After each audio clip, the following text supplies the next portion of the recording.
the ultimate desired state, but to build up to it. I'm going to jump right up here.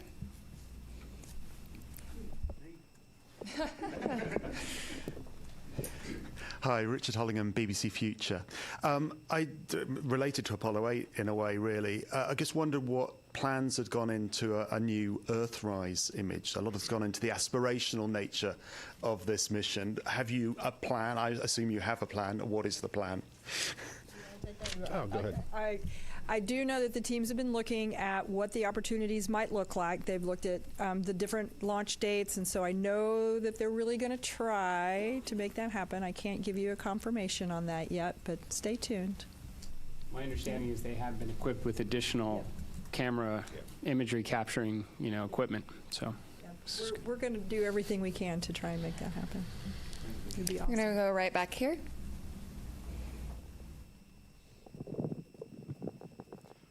Thank you. I'm from a Japanese news agency, Kyodo News. My question is to the administrator. The United States and China are competing over moon development. What significance does today's launch have for the U.S. and NASA? Thank you. Well, it's certainly an incredibly important step. I mean, this is the first crewed mission into this environment in more than a half century on a rocket that has never flown human beings before, along with a spacecraft. So it's incredibly important because we're going to learn an awful lot from this to inform subsequent missions. So yes, this is the beginning. I can tell you, having had an opportunity to speak with the Artemis II crew after the State of the Union address, we talked a lot about what we wound up sharing with the world at the Ignition event about adding additional missions, accelerating production, building out a moon base. I think it was very energizing for the crew because they knew that they were, this is a risky mission for sure. Any type of new test flight mission going in this environment is going to be challenging, and they knew it was building up to something bigger. And I think that it was very helpful for them in that regard. So, and certainly it was very helpful for me to hear their feedback as well. I would suspect a point or two wound up in the Ignition event from them. So, I'm going to go back here to the white shirt. Thanks, Denise Chow with NBC News. I think for Lori or Norm, I'm curious what you anticipate could be some of the biggest challenges over the next few days, whether that's from a spacecraft or system standpoint or crew workload. I'll jump in. Flight day 1 from a crew workload is pretty tough. Between now and TLI, we're working the crew really hard. In fact, when they go to sleep tonight, they're woken up in the middle of their sleep to do the perigee raise burn, and so their sleep's disrupted. They're hitting on all cylinders. They may not be feeling well. On top of that, so we know that flight day 1 and flight day 2 up to TLI is really good. We know it drops off then, and so going into this, we trained for that. We did simulations for this. We put the crew in exactly that state. Now, they weren't on orbit. They probably were feeling great. But we got a good gauge, hey, are we working them too hard? And the mission control team is great because they're watching the crew constantly. They're watching their performance. And we also have a crew that's very good at saying, hey, enough's enough. And so together, we will make certain that we're doing everything in the best interest of meeting the mission objectives, making sure that we're not working the crew so hard that, they make mistakes or something of that nature. And again, we work as a collective team going forward. So this is our best opportunity, and they may add more stuff to the timeline before it's all done, and they may take some stuff out if we need to, but we adjust all the time on those things. So that's leading up to TLI. That's probably one of the bigger challenges, making sure we get those done. I'm going to go right up here. Hi, Robert Perlman with CollectSpace.com. For the administrator, you mentioned the 53-year hiatus, and in that time, now most of the world's population wasn't alive for Apollo, like I think you and me. And I wonder if you have a sense of if even this early in the mission, that this has captured the imagination of those people that have never seen anyone go to the moon before on a world level, on a national level, and how important is it to NASA to capture that support from the public? Yeah, I've said it many times. I absolutely, I think it's foundational for what we do here at NASA to inspire.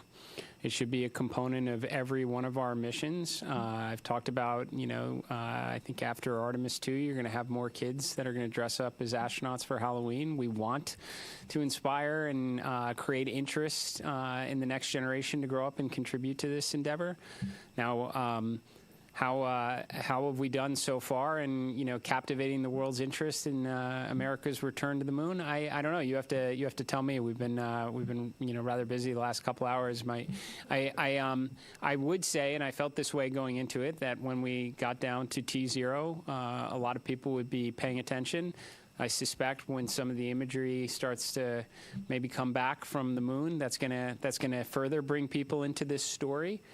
Right, and then we bring them home safely, and we start preparing for again the next chapter in the story. So, I think inspiration is extremely important. I think people, despite some of the commentary up to now, how many people really know we're going around the moon? I'm willing to bet right now a lot of people do, and I think we'll only draw in their interest further as the mission proceeds. I'm gonna go right here.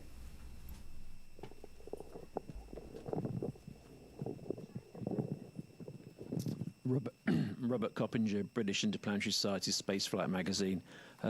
Commander Wiseman said during the crew news conference in September last year that when they get off the planet, they may only spend 3 or 4 days going around the Earth. What sequence of events would need to happen for that to occur? I was quite surprised to hear him be so specific about such a scenario. I know you all talk about it being a test flight. So what would need to happen for the mission to be curtailed in such a fashion?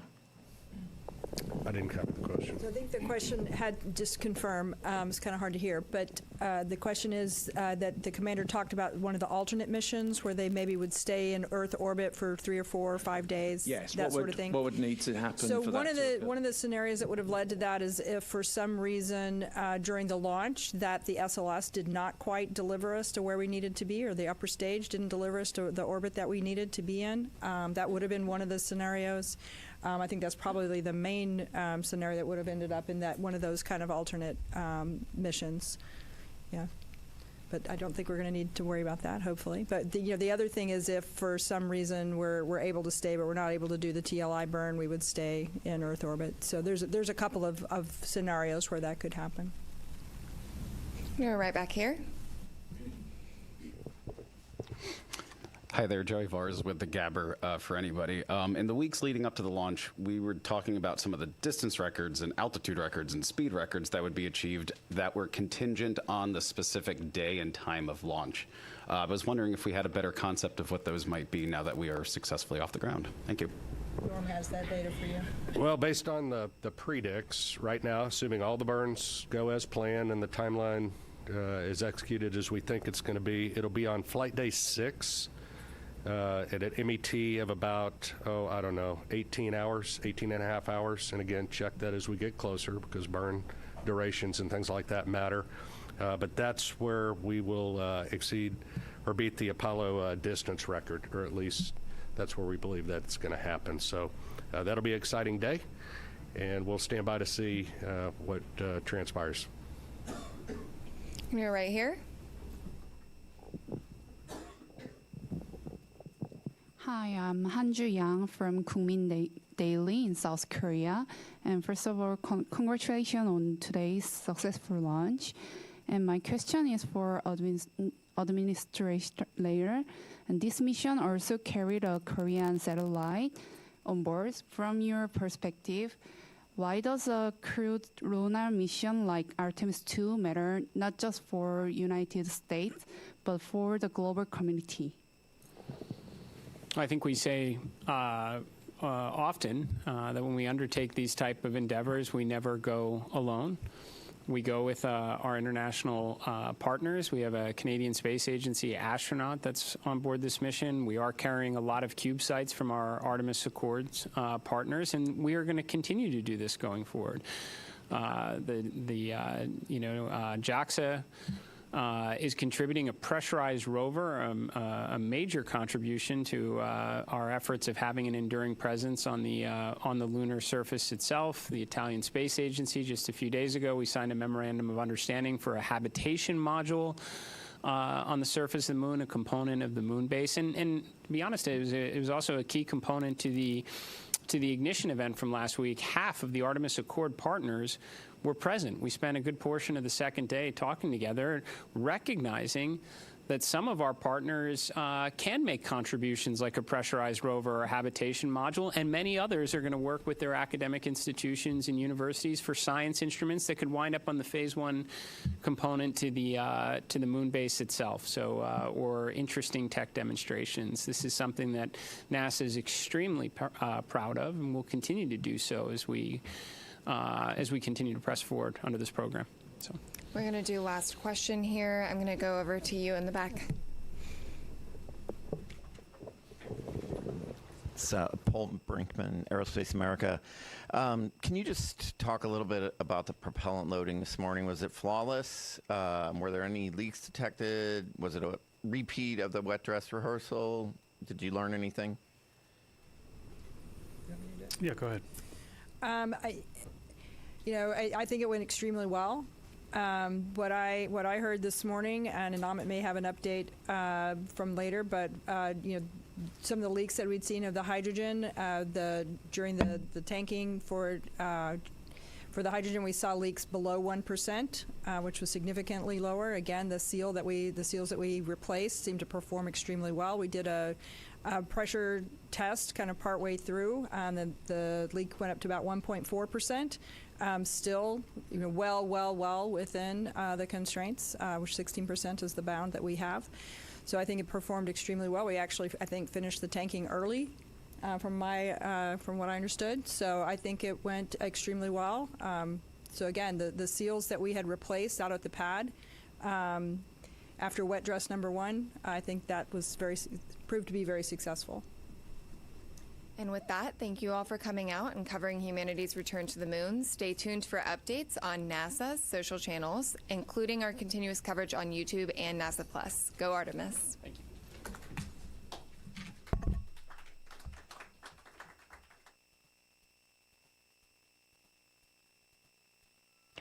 This is Mission Control Houston. Thanks for coming back to us. We are here in the Artemis 2 flight control room.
On.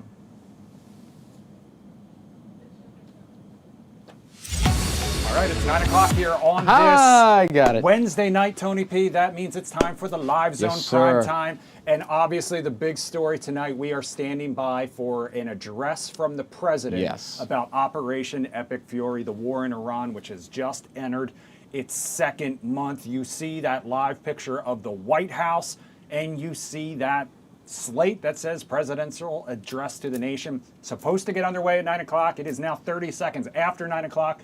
As soon as the president takes to the podium or behind that desk, we will bring it to you live, Tony P. But that is Tony P. I am producer Chris. Thank you so much to everyone who is joining us here on Fox Local or Fox 5 DC's YouTube page. Tony P., this has been a busy day for the president. This address wrapping up what has been a busy day. The subject of tonight's address, like we said, the ongoing war in Iran. But ahead of tonight's speech, the president has made some contradictory statements about whether he is ready to wind down this war we don't really know. Escalate it. In a post on Truth Social earlier today, he demanded Iran stop blocking the Strait of Hormuz, which is the waterway vital to global oil supplies, obviously. Almost 80%. Or he says the U.S. would bomb the Islamic Republic back to the Stone Age. Yesterday, though, the president said the U.S. wouldn't have anything to do with security along that strait. So a little bit of mixed messages. You see that podium right there. We're going to take you there live. And as soon as the president starts speaking, we will listen in. But Tony P., earlier today, he made history at the Supreme Court, but we'll talk about that coming up in a little bit. Let's listen in.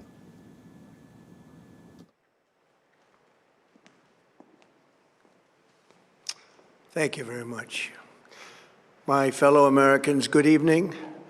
Let me begin by congratulating the team at NASA and our brave astronauts on the successful launch of Artemis 2. It was quite something. It will be traveling further than any manned rocket has ever flown and will very substantially pass the moon, go around it, and come back home from a distance that has never been done before. It's amazing. They are on the way, and God bless them. These are brave people. We want to God bless those 4 unbelievable astronauts. As we speak this evening, it's been just 1 month since the United States military began Operation Epic Fury, targeting the world's #1 state sponsor of terror, Iran. In these past 4 weeks, our armed forces have delivered swift, decisive, overwhelming victories on the battlefield, victories like few people have ever seen before. Tonight, Iran's Navy is gone. Their Air Force is in ruins. Their leaders, most of them, terrorist regime they led, are now dead. Their command and control of the Islamic Revolutionary Guard Corps is being decimated as we speak. Their ability to launch missiles and drones is dramatically curtailed, and their weapons, factories, and rocket launchers are being blown to pieces. Very few of them left. Never in the history of warfare has an enemy suffered such clear and devastating large-scale losses in a matter of weeks. Our enemies are losing in America, as it has been for 5 years under my presidency, is winning, and now winning bigger than ever before. Before discussing this current situation, I also want to thank our troops for the masterful job they did in taking the country of Venezuela in a matter of minutes. That hit was quick, lethal, violent, and respected by everyone all over the world. After rebuilding our military during my first term, we have by far the strongest military anywhere in the world. And now we're working along with Venezuela and are, in a true sense, joint venture partners. We're getting along incredibly well in the production and sale of massive amounts of oil and gas, the second largest reserves on Earth after the United States of America. We're now totally independent of the Middle East, and yet we are there to help. We don't have to be there. We don't need their oil. We don't need anything they have, but we're there to help our allies. Tonight, I want to provide an update on the tremendous progress our warriors have made in Iran and discuss why Operation Epic Fury is necessary for the safety of America and the security of the free world. From the very first day I announced my campaign for president in 2015, I have vowed that I would never allow Iran to have a nuclear weapon. This fanatical regime has been chanting death to America, death to Israel for 47 years. Their proxies were behind the murder of 241 Americans in the Marine barracks bombing in Beirut, the slaughter of hundreds of our service members with roadside bombs. They were involved in the attack on the USS Cole, and they carried out the countless other heinous acts, including the just horrible, bloody atrocities of October 7th in Israel, something that most people have never seen anything like it. This murderous regime also recently killed 45,000 of their own people who were protesting in Iran. 45,000 dead. For these terrorists to have nuclear weapons would be an intolerable threat. The most violent and thuggish regime on earth would be free to carry out their campaigns of terror, coercion, conquest, and mass murder from behind a nuclear shield. I will never let that happen, and neither should any of our past presidents. This situation has been going on for 47 years and should have been handled long before I arrived in office. I did many things during my 2 terms in office to stop the quest for nuclear weapons by Iran first, and perhaps most importantly, I killed General Qasem Soleimani in my first term. He was an evil genius, brilliant person, a horrible human being, however, the father of the roadside bomb, and he lived just horrible what he did. Iran would have been perhaps in far better, stronger position. Had he lived, we would have had probably a different conversation tonight. But you know what? We'd still be winning and winning big. And then, very importantly, I terminated Barack Hussein Obama's Iran nuclear deal, a disaster. Obama gave them $1.7 billion in cash, green cash, took it out of banks from Virginia, D.C., and Maryland, all the cash they had. He flew it by airplanes in an attempt to buy their respect and loyalty, but it didn't work. They laughed at our president and went on with their mission to have a nuclear bomb. His Iran deal would have led to a colossal arsenal of massive nuclear weapons for Iran, and they would have had them years ago, and they would have used them. It would have been a different world. There would have been no Middle East and no Israel right now, in my opinion, the opinion of a lot of great experts, had I not terminated that terrible deal. And I was so honored to do it. I was so proud to do it. It was so bad right from the beginning. Essentially, I did what no other president was willing to do. They made mistakes, and I am correcting them.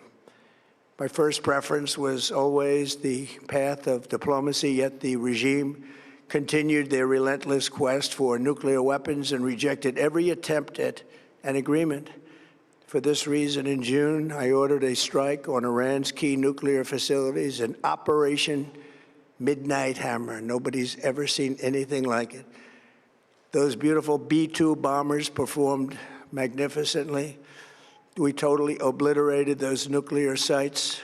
The regime then sought to rebuild their nuclear program at a totally different location, making clear they had no intention of abandoning their pursuit of nuclear weapons. They were also rapidly building a vast stockpile of conventional ballistic missiles and would soon have had missiles that could reach the American homeland, Europe, and virtually any other place on Earth. Iran's strategy was so obvious. They wanted to produce as many missiles as possible, and they did, with the longest range possible, and they had some weapons that nobody believed they had. We just learned that out. We took them out. We took them all out so that no one would really dare stop them. And their race for a nuclear bomb, a nuclear weapon like nobody's ever seen before. They were right at the doorstep. For years, everyone has said that Iran cannot have nuclear weapons, but in the end, those are just words if you're not willing to take action when the time comes. As I stated in my announcement of Operation Epic Fury, our objectives are very simple and clear. We are systematically dismantling the regime's ability to threaten America or project power outside of their borders.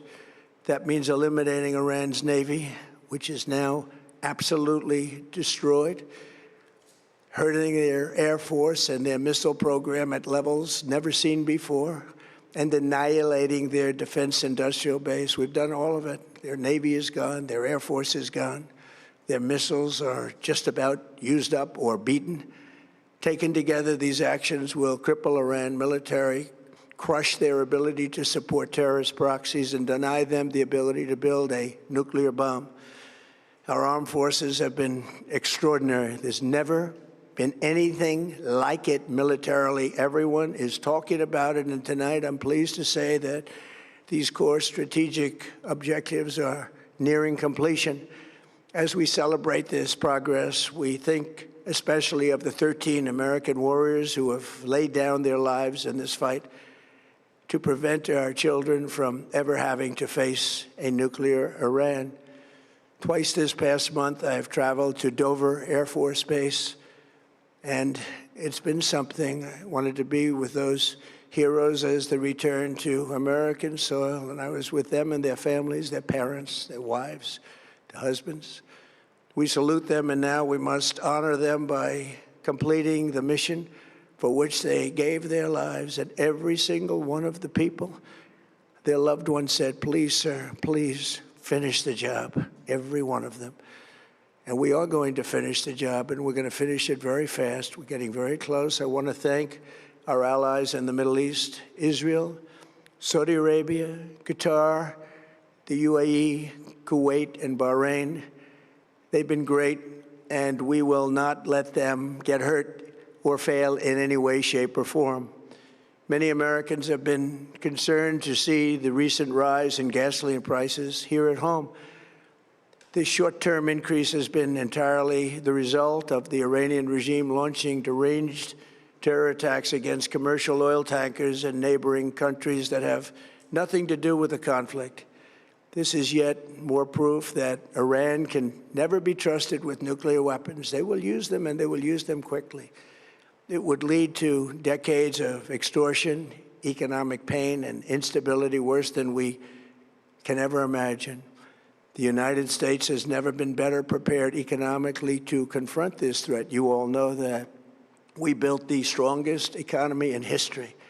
We're going through it right now, the strongest in history. In 1 year, we've taken a dead and crippled country. I hate to say that, but we were a dead and crippled country after the last administration and made it the hottest country anywhere in the world by far, with no inflation, record-setting investments coming into the United States, over $18 trillion, and the highest stock market ever, with 53 all-time record highs in just 1 year. It all positioned us to get rid of a cancer that has long simmered. It's known as the nuclear Iran, and they didn't know what was coming. They've never imagined it. Remember, because of our Drill Baby Drill program, America has plenty of gas. We have so much gas.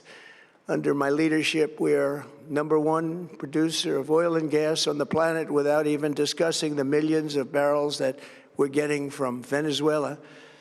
Because of the Trump administration's policies, we produce more oil and gas than Saudi Arabia and Russia combined.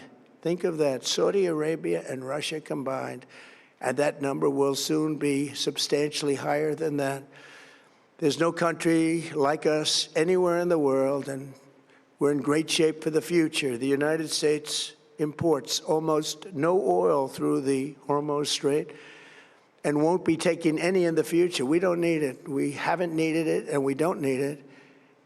We've beaten and completely decimated Iran. They are decimated, both militarily and economically and in every other way. And the countries of the world that do receive oil through the Hormuz Strait must take care of that passage. They must cherish it. They must grab it and cherish it. They can do it easily We will be helpful, but they should take the lead in protecting the oil that they so desperately depend on. So to those countries that can't get fuel, many of which refuse to get involved in the decapitation of Iran, we had to do it ourselves.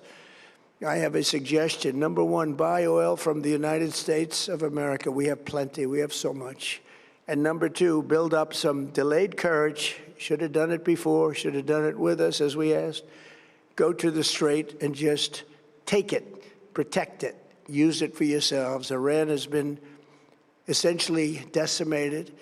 The hard part is done, so it should be easy. And in any event, when this conflict is over, the Strait will open up naturally. It'll just open up naturally. They're going to want to be able to sell oil because that's all they have to try and rebuild. It will resume the flowing, and the gas prices will rapidly come back down. Stock prices will rapidly go back up. They haven't come down very much, frankly. They came down a little bit, but they've had some very good days over the last couple of days. We've done actually much better than I thought, but we had to take that little journey to Iran to get rid of this horrible threat. With our historic tax cuts, where people are just now talking about receiving larger refunds than they ever thought possible, they are getting so much more money than they thought. That's from the great, big, beautiful bill. Our economy is strong and improving by the day, and it will soon be roaring back like never before. It will top the levels that it was a month ago. I've made clear from the beginning of Operation Epic Fury that we will continue until our objectives are fully achieved. Thanks to the progress we've made, I can say tonight that we are on track to complete all of America's military objectives shortly, very shortly. We're going to hit them extremely hard over the next 2 to 3 weeks. We're going to bring them back to the Stone Ages where they belong. In the meantime, discussions are ongoing. Regime change was not our goal. We never said regime change, but regime change has occurred because of all of their original leaders' death. They're all dead. The new group is less radical and much more reasonable. Yet if during this period of time no deal is made, we have our eyes on key targets. If there is no deal, we are going to hit each and every one of their electric generating plants very hard and probably simultaneously. We have not hit their oil, even though that's the easiest target of all, because it would not give them even a small chance of survival or rebuilding. But we could hit it, and it would be gone, and there's not a thing they could do about it. They have no anti-aircraft equipment. Their radar is 100% annihilated. We are unstoppable as a military force. The nuclear sites that we obliterated with the B-2 bombers have been hit so hard that it would take months to get near the nuclear dust, and we have it under intense satellite surveillance and control.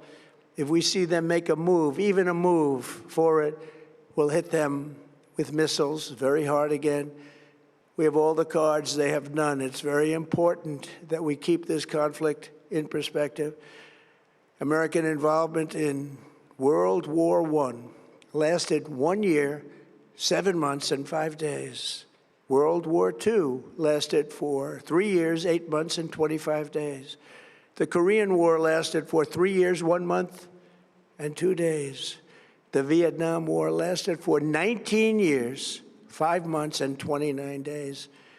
Iraq went on for 8 years, 8 months, and 28 days. We are in this military operation, so powerful, so brilliant, against one of the most powerful countries for 32 days. And the country has been eviscerated and essentially is really no longer a threat. They were the bully of the Middle East, but they're the bully no longer. This is a true investment in your children and your grandchildren's future. The whole world is watching, and they can't leave the power, strength, and brilliance. They just can't believe what they're seeing. They leave it to your imagination, but they can't believe what they're seeing, the brilliance of the United States military. Tonight, every American can look forward to a day when we are finally free from the wickedness of Iranian aggression and the specter of nuclear blackmail.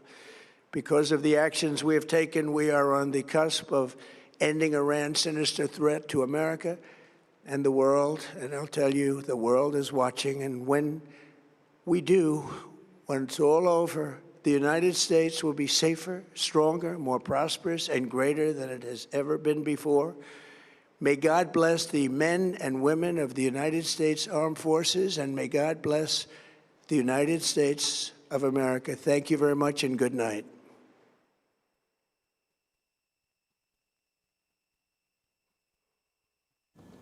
All right, that was President Trump speaking to the nation about Operation Epic Fury, the war in Iran. He started off that address talking about the historic mission to the moon, Artemis 2, that launched earlier this evening. We'll talk more about that coming up in just a little bit. But he also talked about how over the past few weeks, there has been an overwhelming victories. He talked about how Iran's Navy is gone, their Air Force is in ruins, that the country has been obliterated. He says that this war has lasted 32 days in comparison to some of the previous wars America hasn't been involved in that have gone on for years. He says that while he didn't offer a timeline for ending the combat mission, he says over the next 2 or 3 weeks that the core strategic objectives are nearing completion and that U.S. forces will finish the job. Tony P., no mention of whether, and one of the big questions has been any boots on the ground. Right. We heard Troops no in mention action. of that. We heard Nope. no mention about any plans for a hard end to this. We also Right. heard no plans for how to bring those gas prices down. And that is one of the most immediate impacts Exactly. that most Americans have felt as a result of this ongoing combat operation. I mean, I'm kind of just confused about what I just watched, Chris. This should have been, this speech was confusing in itself, a lot of contradictions. Well, if Iran is not a threat, then why are we worried about the Strait of Hormuz? We're going back and forth on these things. And when you think about it, this speech should have been given, even though it was confusing on its face here, should have been given at the beginning of this war back that's definitely late February. I mean, this is basically an introduction to the war. First primetime address Right. about this war, even though we are 32 days into it. Exactly, and basically this was a 22-minute explainer on what's going on and why it's happening and what the goals are. He basically thought it and said it was an investment in our kids' future and what their environment's going to look like. It'll be a lot better without a nuclear Iran. But we go back to the saying that he said last year when he said we obliterated all their nuclear capabilities. So is it still a threat? Is it not? And this really dovetails with a lot of the consternation and confusion inside the White House of where is he going to go? Because he did not definitively rule out troops in action or close it or make it so. So overall, when you think about it, it's just a thing that I'm at a loss for words here, Chris, because I don't know exactly what the goal of this was. This could have been an email. It was basically all of his truths that he's put out there, his calls to the allies and the Middle East and Europe to go get the oil in the Hormuz. He's already said this. So what did we actually learn tonight? We didn't learn a cohesive strategy for the... Everything okay? Everything's good. Oh, to make sure. We didn't learn a cohesive strategy for the day after. We didn't really hear about what the negotiation is looking like in terms of strategy and what Iran wants to do. Negotiating with. Right, and all we're hearing is these two things are happening. The one thing that I could glean from this, though, Chris, was that it seems that the president's going to use these next 2 weeks to basically hold these key targets that he calls them as leverage as he negotiates, basically kind of like you unlock a certain part of the stage or strategy if you do negotiate, you're able to get access to not having something bombed or blown up, right?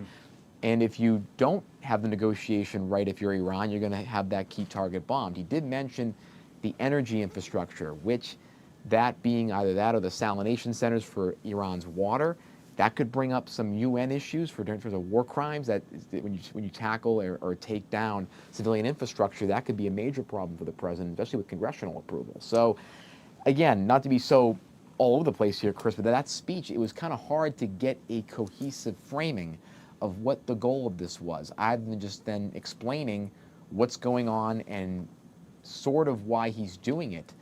But in my mind, Chris, this strategy may not work because he's going at it from, we're going to bomb these key targets if you don't negotiate, but Iran still has control over the Strait of Hormuz. How do you break that logjam? And by all reports, this new administration inside of Iran is actually more radical. The son, who's now the Ayatollah, is more radical than his father was. So this is not a speech to get independence back, put it that way. I mean, this was more of an explainer speech. Yep.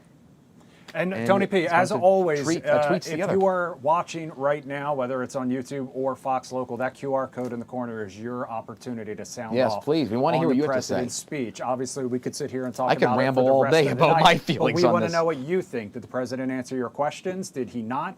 Let us know. You can join the Zoom room. It is open right now. Just scan that QR code. We'll check back in just a little bit. Of course, we will have much more on the president's speech coming up on Fox 5 News at 10 and 11 right here on Fox Local. Over on Fox 5 right now, it is the season finale of The Masked Singer. So our later shows will start just a little bit later. But we'll have you covered in the meantime.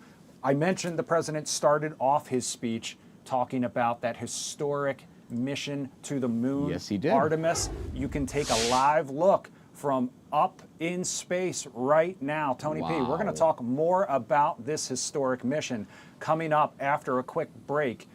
NASA Ambassador Greg Redfern back with us tonight. I can't wait. You know he had a great day watching this launch. We'll talk to him all about that and more coming up on the other side of this commercial break. And just a reminder, you can join us live. You can let us know what you thought of the president's speech. We'll have much more coming up in 2 minutes.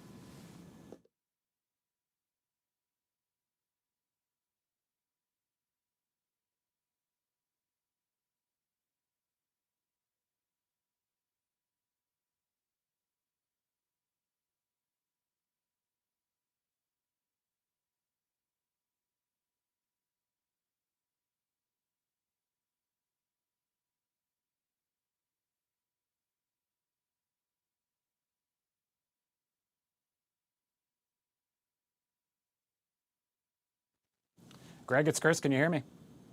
I can hear you great, Chris. Right. I'm back on planet Earth, kind of. Back on planet Earth. All right, you're coming up in just about a minute 30 or so.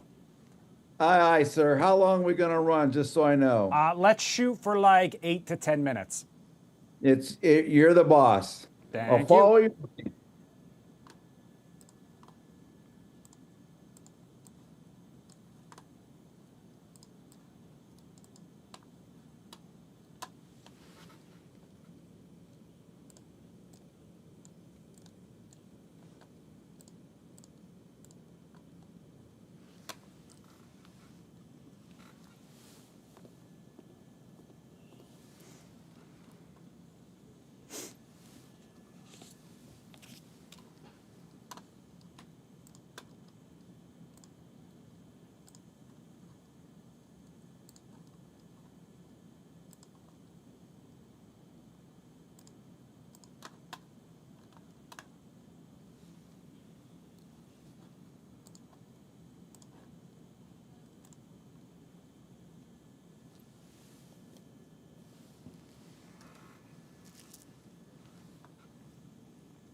Great call out. The rocket is on its own. 4 brave explorers ready to ride the most powerful rocket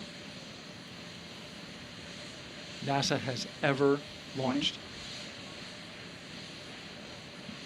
Sound suppression water is flowing. 15. And here we go. 10, 9, 8, 7.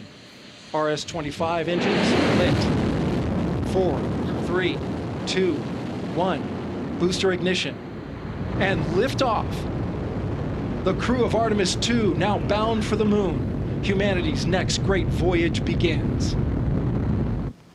For the first time in more than 50 years, humans are heading back to the moon. That was that launch that we all watched live a little earlier this evening. The Artemis 2 rocket launched around 6:30, I want to say, Tony roughly. B. I know our next guest will have the exact time. But it launched from Cape Canaveral on a 10-day mission to the far side of the moon and back. A team of 4 astronauts on board. For more on the launch, the mission, NASA JPL Solar System Ambassador Greg Redfern joining us now live. Greg, welcome back. Thank you so much for joining us. And just, I mean, like a kid in a candy store, what was it like today for you? The candle got lit. That's all I can say. That's right. You called it. You said it would. I had a feeling, guys. You know, it was great. I was with the Fox 5 team when that happened. We talked about it.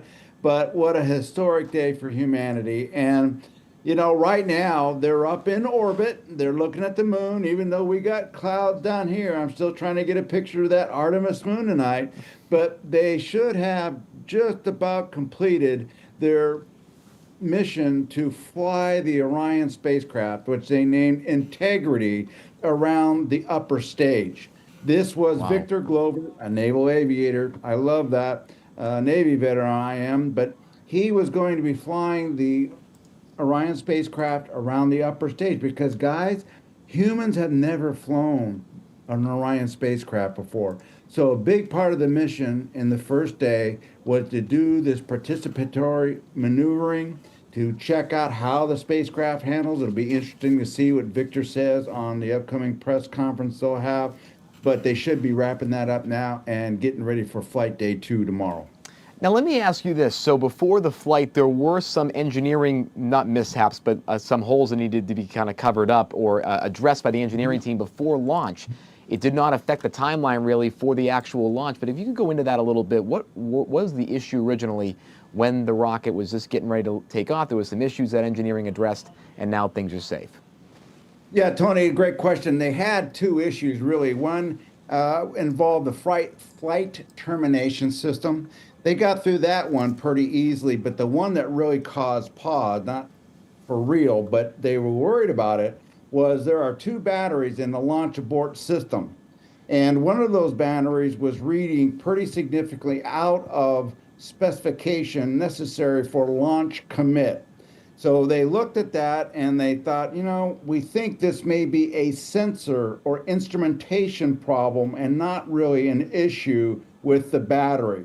So with some great troubleshooting by the NASA team, they were able to pinpoint that, yes, this was a sensor issue. It was not something with the launch abort system battery. So all systems go. Wow. And we at 6:34 and some odd seconds, right on the money.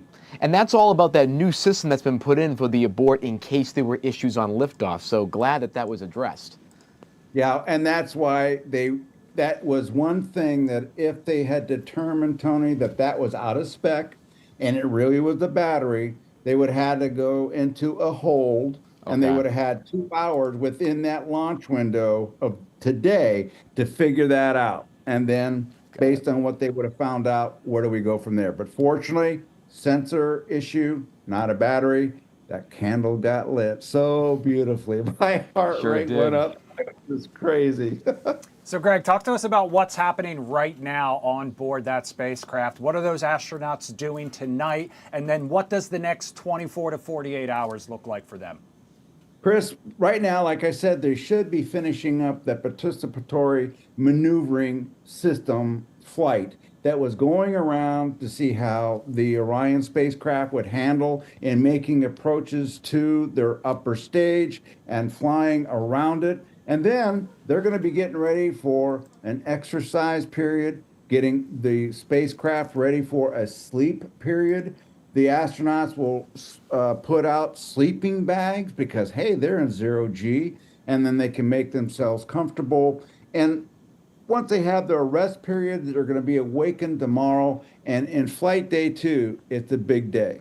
Christina Cook is going to be spending a good part of her day in getting the spacecraft ready for translunar injection. TLI is when NASA and the astronauts have checked everything out on the spacecraft. That's why they're spending 1 day in that high Earth orbit. They want to make sure that this brand new spacecraft with humans aboard for the first time is go for the moon. And once they've done that system check, they'll make the call and they'll say go or no go for translunar injection. Wow. If it's go, they'll light the candle again, the propulsion engine on the Orion spacecraft. They'll do that burn for however many minutes specified. And guys, when they've done that, they're on the way to the moon, and it's a free return trajectory. So 4 days coasting out, going farther than any humans have gone before, about 1,500 miles farther than Apollo 13 crew did. And then they come around. And on April 6th, we're going to be able to see what the far side of the moon looks like. We're going to see things that human eyes had never seen before. Why? Because Artemis is going to go in a flight profile that they didn't do in Apollo. So I got goosebumps. The moon will be the size of a basketball as they look out through the Orion windows. They're going to be using Nikon D5 cameras to record. They'll have 2 teams to swap off, 2 astronauts at a time. One takes pictures, one records everything they see. And oh, what sights I think we're going to see, guys. I can imagine. Now, we always hear about Houston, right? Houston, we have a problem. Houston, we're a go, right? We hear that all the time in movies and throughout. But of course, Houston's headquarters is a major part of these type of missions. So what will be their role as monitors throughout this trip in terms of communicating with the astronauts and getting that information back? How will Houston play a role in this, and not only make sure the ship is okay, but also translating some of those findings from the astronauts themselves? You know, Tony, it's a cliche, but as soon as they cleared the tower, the control of the Artemis 2 mission shifts from Kennedy Space Center there at Flight Operations to Houston, Johnson Space Flight Center. And they are the flight controllers that we've all seen in all those great movies like Apollo 13 and so forth and so on. So it is a collaborative effort between the team that's on watch, because they do, I believe it's either 8 or 12-hour shifts. Wow. And they switch off, and they monitor the crew on a 24/7 basis. The spacecraft telemetry is being sent back. Health of the astronauts is monitored by biometric type data, so a doctor is watching what they're doing. And tomorrow they'll be doing all these preps. But again, they're testing. This is a test flight for the Space Launch System and Orion. So they're making their home ready for the next 10 days if they get that TLI. And if they don't, okay, if something prevents them from lighting that propulsion engine to go to the moon, they're still going to be in that high Earth orbit. They'll assess what they can do to make the most they can of that mission and decide where do we go from there. But my gut tells me I think we're going to look pretty good for TLI. And Houston, in conjunction with the flight controllers and the astronauts, will make that final decision, go, no go, for TLI. That's the magic words tomorrow, guys. We want to hear go to TLI. Greg, what time around do you think we will get that call? And that's my first question. My second question is, can you just talk to me a little bit about the 4 astronauts, what their preparation leading up to this was like, and then what they're actually experiencing now? Well, the first part of your question, according to the pre-flight schedule, of course it can change, but I'm going by what they put out. At day 1 plus approximately 1 hour, which will be sometime tomorrow night around, I'm just saying approximately 7:30 or so, they make that final decision for TLI. And of course, they'll have a press conference tomorrow to update us on that. So that's point number 1. And then as far as the astronauts training, guys, they've been training for this for years. They have to learn the ins and outs of Space Launch System, Orion, how to fly it, all of the emergency contingencies, all the different scenarios. How do you go potty in space? How do you eat? How do you make the spacecraft safe in case of a radiation storm from the sun? They have procedures on how to make the capsule more safe in case of a radiation storm from the sun, just all kinds of things. And again, they're going to have a sleep period, but I have to say, my feeling is that at the core, they have elation because the candle got lit. They're finally on their mission, what they have trained years for, and they got to be excited, getting ready to see what no humans have ever seen before. Now, in terms of that monumental moment that could happen with TLI and seeing the dark side of the moon, even though it is a test flight, what are some of the pieces of information that these astronauts are going to be looking for if and when they see that dark side of the moon?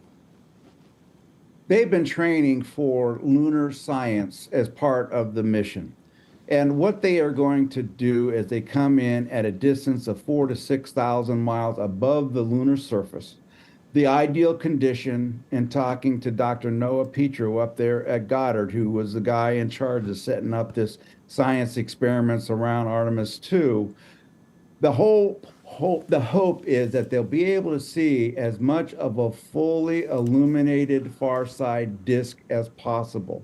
Because they are at 4,000 to 6,000 miles above the lunar surface, they will have the wide view. Guys, when Apollo went by, they were 60 miles above the moon's surface. They had their nose down in the dirt, essentially. Right. With Artemis 2, they're going to be able to get the grand view. They're going to be able to see lunar geology on a scale that they have trained to recognize, to photograph, and maybe see things that we haven't seen before. Because you have to remember, you know, in this amount of time that's gone on, we have had one big mission, Lunar Reconnaissance Orbiter, which got launched in 2009, that has been watching over the moon.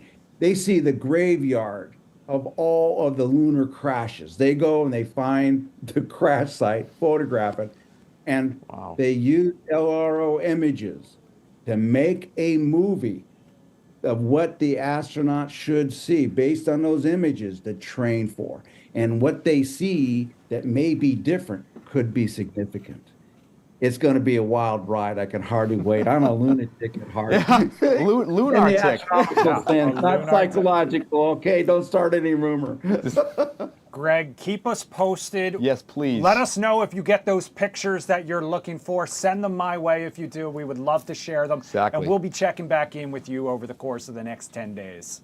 Always a pleasure, guys. You're the best, okay? You're the best. You are the best. Too. Godspeed. Godspeed. Thank you so much for joining us here tonight. All right. My pleasure, guys. We're going to take you back to this live picture from above Earth's surface as the Artemis crew begins their mission to the moon. We're going to bring things back to planet Earth, though, coming up next. We're going to talk about April, World Autism Month, and Eric's ID law. We'll be right back. 2 minutes.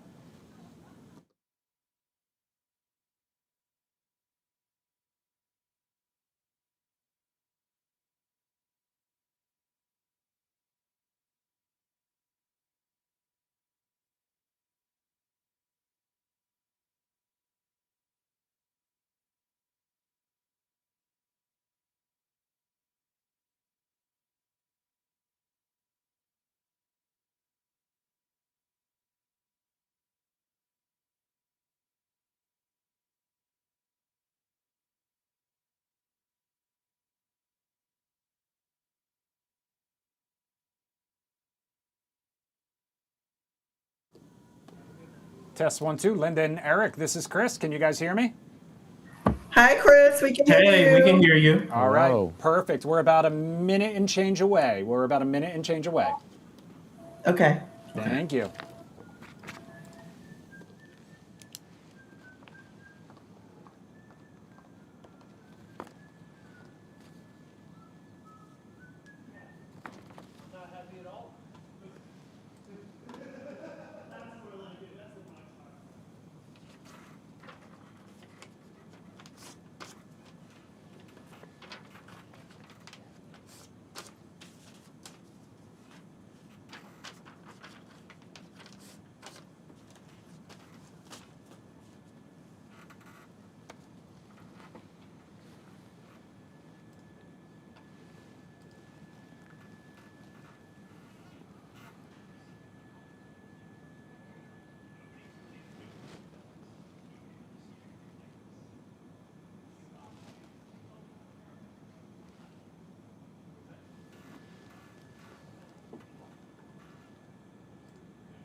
Welcome back to the Live Zone Prime Time on this Wednesday Yes, night. it is I have hump been day. struggling all week with what day of the week it is. Really? For some reason. Wow. Yes. And now that we have made the switch from March to April, I'm even more confused. Right, but yeah, well, my allergies too. Blame it on the lack of sleep. That's what I'm going to do. However, let's talk about something more important. April is World Autism Month. And to mark the occasion tonight, we are going to be joined by the brains behind Eric's ID Law. So Eric's ID Law is this. Take a look at this. This is a sample driver's license. It is a butterfly symbol on Maryland driver's licenses that indicate that the holder has autism. It's named after Eric Carpenter Grantham.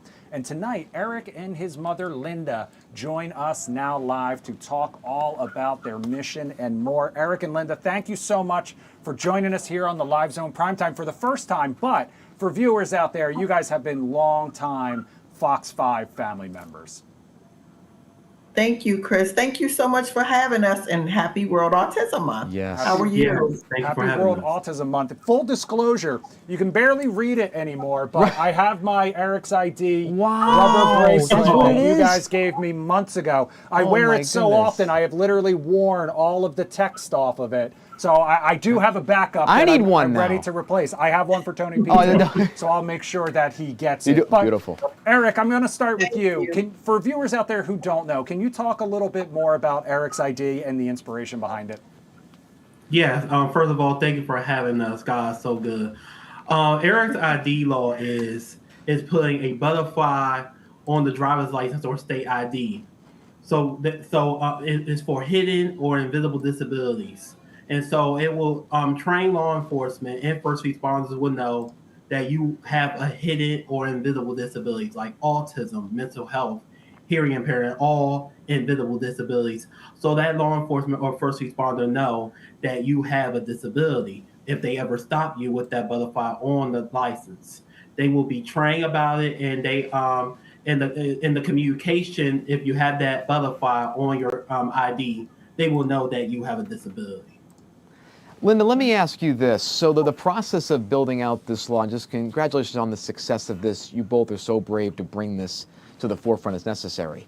Now, what has that process been legislatively in Maryland, around the country, as well as building those coalitions with law enforcement to get this legislation to where we are now? Well, it has not been an easy process. Right now, we have Delaware, Georgia, New York, and Washington, D.C. that have filed their bills for Eric's ID Law. And so we're super grateful for that. And like Eric said, as far as law enforcement is concerned, all 157 law enforcement agencies within the state of Maryland will be trained as it relates to Eric's ID Law butterfly symbol. Wow.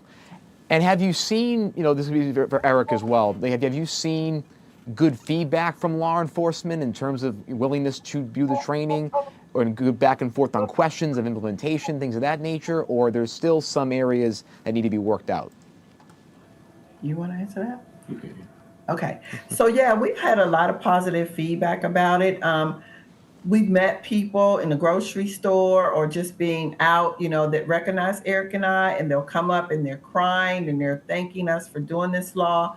However, we've talked with law enforcement, just being out and about in the community, and they also are very excited to have this butterfly, which helps them to be able to identify a person with a non-apparent disability.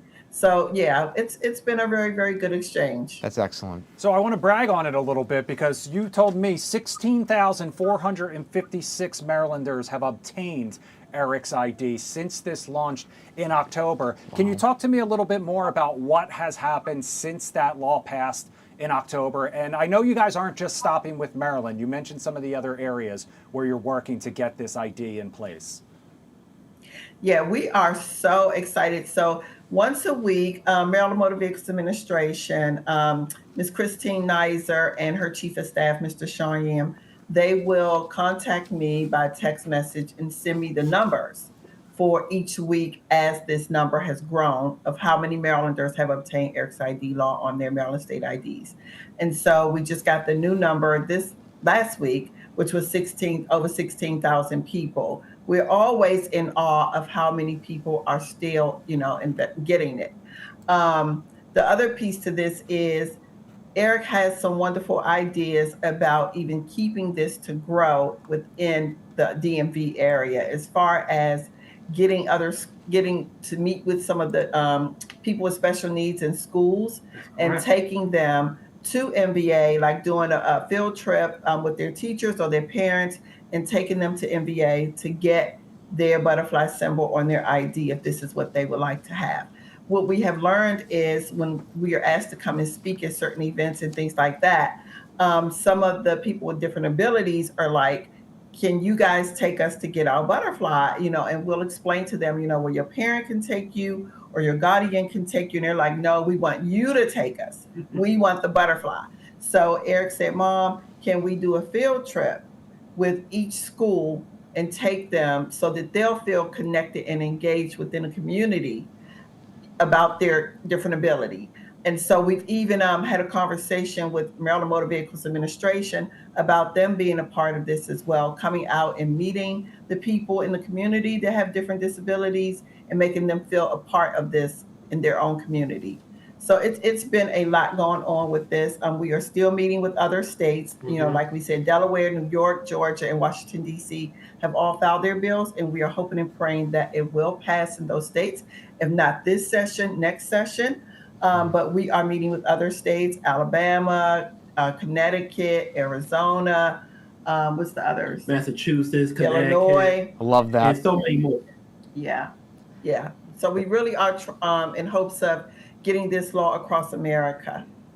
Well, you're building an incredible movement is what you're doing. And again, just incredible work, and congratulations on what you are doing, what you're going to continue to do. Let me ask you this, Eric. So when you talk about policing and interaction and reform around the country for the last, for 30 years, last 5-10 years in particular as well, let me ask you this. When individuals with different abilities are in a traffic situation, what are some of the moments that can be very, very stressful for drivers, and how does this law and training begin to address those issues? I pray to God that when they see that butterfly, I pray that they will know that that person have an invisible or hidden disability if they ever stop them. And I know that people with disabilities, I know that they be scared at that moment. I know they have anxiety moments, maybe panic attacks. Yeah. And I know I know that more disabilities get stopped by the police, and I've been hearing so many stories that they get scared. Yeah. And we were on a phone call one day, and this person actually had autism, and he knew about Eric's ID law, and this person did told me that when he was stopped by the police, he said was that they were treating him differently, but once he got that butterfly, he said that the police respected him, communicated him better with that butterfly. And so I am just grateful that that butterfly is helping law enforcement and that person who have a disability in that situation, so that conversation can go better and live and go with their life. And I'm so grateful that Eric's ID law is helping in a way to save lives. Exactly. So I want to talk about the big event that you guys have coming up a little later this month in just a second. But first, Linda, how proud of you, how proud of Eric are you first? And Eric, how special is it to have a mom like Linda who is by your side throughout all of this hard work?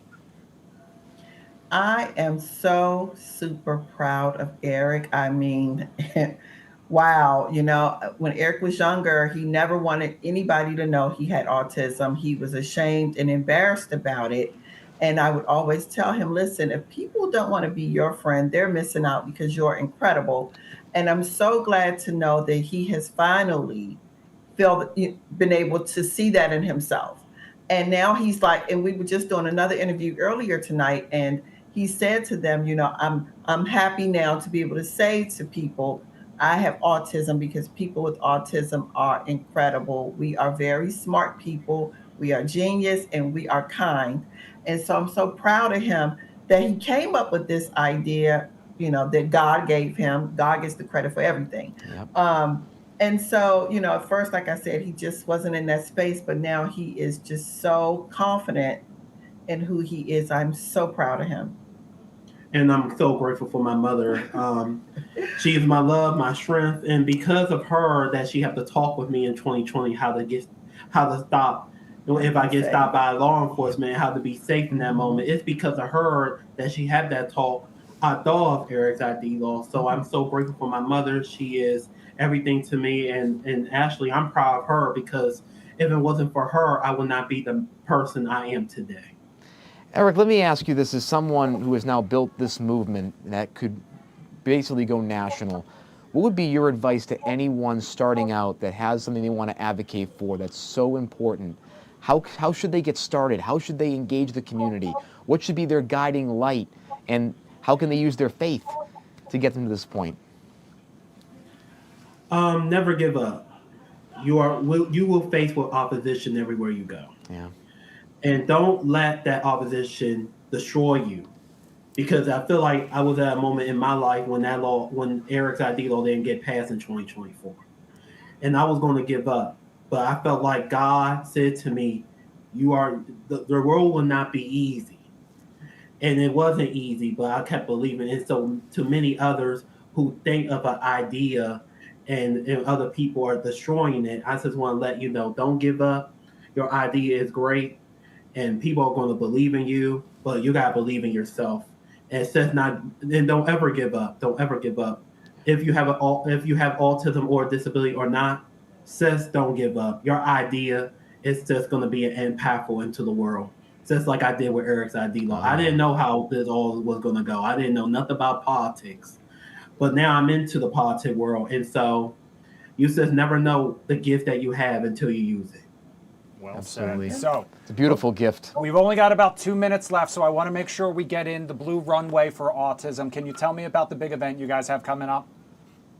So we have a nonprofit, the Blue Runway for Autism. And so we partner with Macy's and we partner with FOP Lodge 89 located in Upper Marlboro. And we have an annual fashion show to promote positive self-esteem in people with different abilities. And so Macy's management team, they come out and they bring the clothing for our participants to model. And it's such a great, great, great time. It's spiritual based somewhat. We do have people to sing, but we also have advocates. This is in between our participants getting changed into the clothing. We have advocates to come out. This year, we will have the chairwoman from Prince George's Council, Miss Crystal Oriata. Crystal Oriata will model with them this year. We have 16 participants, and it's a really, really, really good time. And it's interesting because in less than 4 hours, the tickets sold out. 200 tickets gone in less than 4 hours. And it's a free event. We just ask people to wear the color blue to support autism because the color blue within the autism ribbon represents calmness and acceptance. So that's why we titled our nonprofit the Blue Runway for Autism. It's a really, really good time. I love that too. The butterfly as well. I love that. So congratulations to both of you. Thank you so much for spending some time with us here tonight on the Live Zone Primetime and spreading the message. Eric, do you have a future in politics after this? That was going to be my question. Yes. I would love to get into the politics world. Yes. Hopefully become governor, U.S. Senator, President of the United States. Whoa, and I want to get love into it. the ministry. Hopefully become a preacher someday. So get ready for Reverend Eric Grant. I got to tell you, I am ready for all of that. Wherever I can donate or help put signs up, count me in, my friend, because this is the beginning of something great. And I'll make sure he gets one of these. Linda and Eric, thank you so much for spending time with us. Happy World Autism Month. Thank you so much for having us. And really quickly, we just want to thank Delegate Janelle Wilkins, Kim Taylor, and Senator Will Smith, Whoopi Goldberg, and Sherry Shepard for all they have done in the whole community. Thank you to everyone. Chris, for having us. It's incredible. Thank you for having us. Always. And for wearing that bracelet, Chris. Yes. Eric is watching. Thank you so much. You know it. Stay in touch, guys. Thank you so much. Thank you. Thank you. God bless you. All right, Tony P. I mean, how cool is that? Can you get any more inspirational And that than is that? I know Just like politics, two beautiful people and in people front have of us. such a negative view of politics, but it can make such a difference. And when people have a cause that they are passionate about, this is the sort of thing that can get done. So And this will save lives. Exactly. This will save lives. And Tony P., it's been a busy hour. Thank you to important. everyone who joined us here on Fox Local. Thank you to everyone who joined us Fox 5 DC's YouTube page. virtually. Obviously, Tony P., we didn't make it to your rundown tonight. Listen, this was so much more important. So much more important, obviously. All right, we'll hand things off to Fox 5 News at 10 now. Here we go.